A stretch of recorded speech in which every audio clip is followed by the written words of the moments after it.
ang pinag-aralan po natin ay tungkol sa buhay ni Abraham. Ito po ay nakasaad sa kanyang salita sa Genesis 12.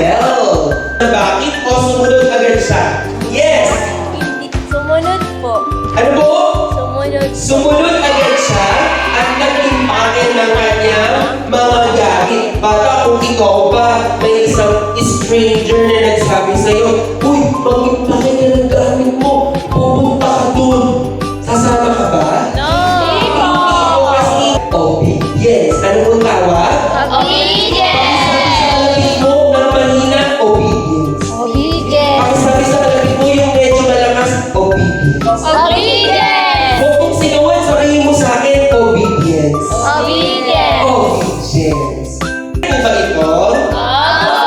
Ang galing-galing yun naman talaga. Ang galing ng mga batang yun. Okay? Ito po ay nakasulat sa Biblia. Mga bata, ano ang Biblia? Bye. Mga bata, ano ang Biblia? Ang Biblia ay salita ng Diyos. Ang Biblia ay nahahati sa dalawang bahagi, ang luma at ang bagong tipan. Ilang bahagi? Dalawa! Ang dalawang bahagi humahati sa Biblia? Luma! Balasan! Ang very first. Hebrews 11 verse 1. Now faith is the assurance of things hoped for, the conviction of things not seen. Hebrews 11 verse 1. Ang ibig sabihin ng faith. Mga bata, ang ibig sabihin ng faith ay pananampalataya. Alam natin kung ano ang pananampalataya, tama?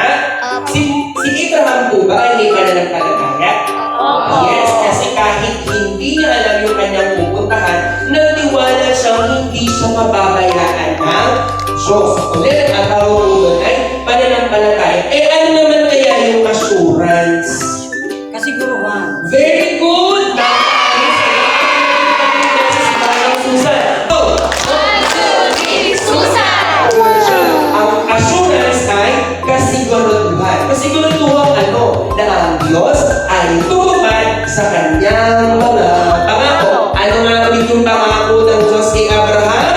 Gagawin kita ama ng maraming bansa. Ano naman yung conviction?